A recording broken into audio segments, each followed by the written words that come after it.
Hola chicas, hoy vamos a hablar de los tres primeros tejidos conectivos, del tejido conjuntivo, el tejido cartilaginoso y el tejido óseo. Porque a estos tejidos, junto con el adiposo y el tejido sanguíneo, se les llama conectivos. Decíamos que, entre otras cosas, porque tienen la función de unir músculos con huesos, de unir epitelios a la superficie que recubren, de unir diferentes órganos de la sangre, del cuerpo, como por ejemplo la sangre. Vamos a hablar de su composición.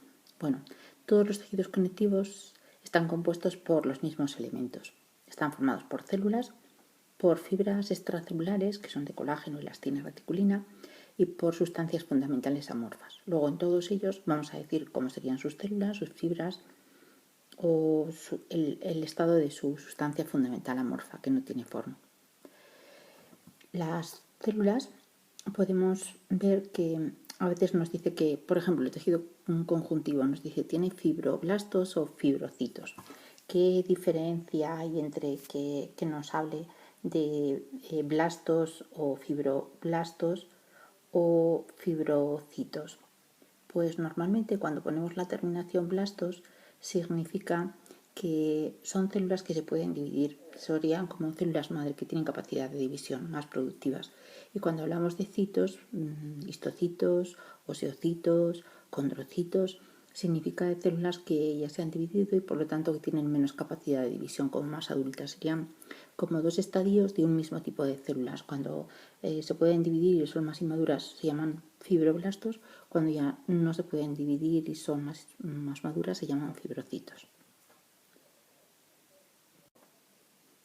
Bueno, el primero, el tejido conjuntivo, estaría formado por células que se denominan fibroblastos o fibrocitos, son células estrelladas, por sustancia fundamental amorfa, que estaría formada por el ácido hialurónico y que tiene una consistencia que da al tejido una consistencia más bien viscosa, y por fibras extracelulares, es decir, que se fabrican en las células y se mandan fuera de ellas, de colágeno, elastina y reticulina.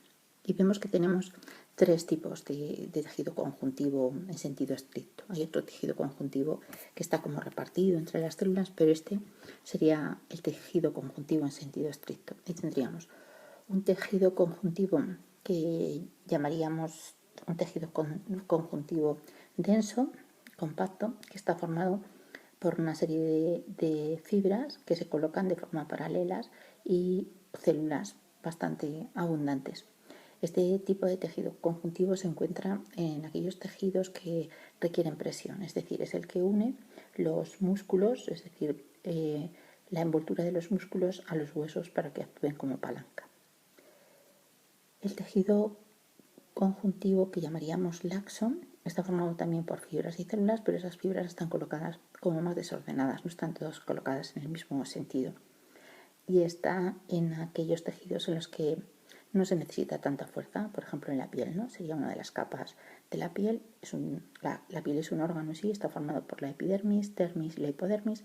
Pues en la dermis tendríamos este tejido conjuntivo. Y tendríamos otro tejido conjuntivo que se llama fibroso, que sería el que tiene una mayor cantidad de fibras y que puede ejercer una mayor presión, una mayor fuerza. Y sería aquel que sirve, por ejemplo, para formar los ligamentos, la unión entre distintas vértebras o la unión con la nuca, los ligamentos nucales o también algunos ligamentos de la laringe.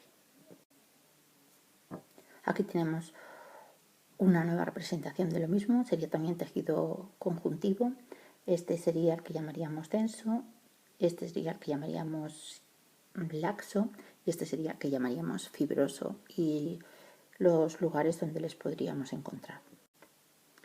El segundo tejido, el tejido cartilaginoso, tendría, decíamos siempre, los mismos componentes. Tendría células, esas células se llamarían condroblastos o condrocitos, y veis que son células que están dentro de una matriz que es sólida, entonces cuando se dividen es fácil que se queden agrupadas de 2 en 2 o de 4 en 4, los que tienen el mayor número de células.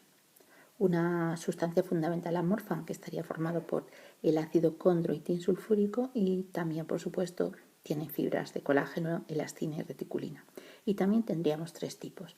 Tendríamos un cartílago hialino, donde vemos que lo más abundante, tenemos bastantes células, pero lo más abundante sería la sustancia fundamental amorfa, que tiene un aspecto así blanquecino y por eso se llama así cartílago hialino. Este es el cartílago que recubre las articulaciones, es decir, que recubre la articulación del fémur o de la rodilla o de los huesos del codo. Lo que recubre el hueso es este cartílago que llamamos hialino. En segundo lugar, tenemos un cartílago que llamaríamos fibroso. Este cartílago fibroso estaría formado por una mayor cantidad de fibras, ¿no? Esas fibras serían de los 3 tipos que hemos mencionado y es un cartílago que puede soportar muchas presiones. Por ejemplo, los discos intervertebrales estarían formados por este cartílago o algunas articulaciones, sobre todo en el lugar donde se van a insertar también los tendones, también estarían forrados de este tipo de cartílagos, es decir, donde se unen, por ejemplo, los huesos, las epífisis de los huesos encontraríamos también, incluso en una pequeña parte en las válvulas del corazón. Y por último, el cartílago elástico se va a caracterizar porque tiene fibras elásticas, ese cartílago que se puede formar, que estaría pues, en el pabellón auricular o el epiglotis o en la laringe.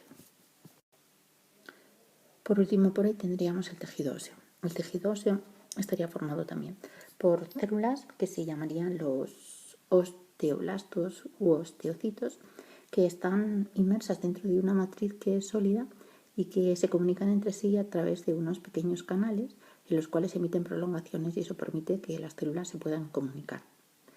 En realidad, en el caso del tejido óseo podríamos hablar de 3 tipos de células. Tendríamos también los osteoblastos que construyen el tejido, que cuando ya son adultos se llaman osteocitos y que el tejido óseo para seguir reconstruyéndose se tiene que destruir a sí mismo. Las células responsables de esa destrucción, que destruyen parte de ese tejido óseo, se llaman los osteoclastos. Digamos que reabsorben y van eliminando para que el hueso se pueda ir reconstruyendo. Nuestros huesos no crecen, pero se reconstruyen durante toda nuestra vida. Prueba de ello es que si nos rompemos un hueso, sea la edad que sea, se vuelve a soldar, ¿no? Sigue funcionando esa actividad creadora del hueso. Hay 2 tipos de tejido también. Un tejido que llamaríamos el tejido óseo compacto, aquel en el que las células, los osteoblastos están muy bien colocados en orden alrededor de unas unidades que se llaman pues unidades de Haber, y otro en el cual las células están más separadas, más desordenadas y forman un tejido óseo pues más esponjoso. Luego el compacto y el esponjoso. ¿Dónde se encuentran cada uno de ellos? Pues el tejido óseo compacto en los huesos duros, por ejemplo, en la parte larga de los huesos largos, en lo que llamaríamos las diáfisis, y el tejido esponjoso pues se encuentra en aquellos huesos, por ejemplo, en la parte ancha, en las epífisis de los huesos largos, pero también se encuentra tejido esponjoso pues en el interior de los huesos del cráneo, por ejemplo, ¿no? En los huesos de las manos, en los tarsos y los metatarsos. Esto hace que nuestro tejido protector sea mucho menos pesado. Esto sería una microfotografía de ese tejido óseo compacto. Veis que esta sería cada una de esas unidades de Haber, que tiene en el centro un orificio por el que le llega pues, la sangre, los nervios, etc. Y veis cómo las células están colocadas separadas, pero tienen como una serie de canalículos que les permiten comunicarse unos con otros. Y estos serían los huesos duros, los huesos que tienen que soportar mucha resistencia.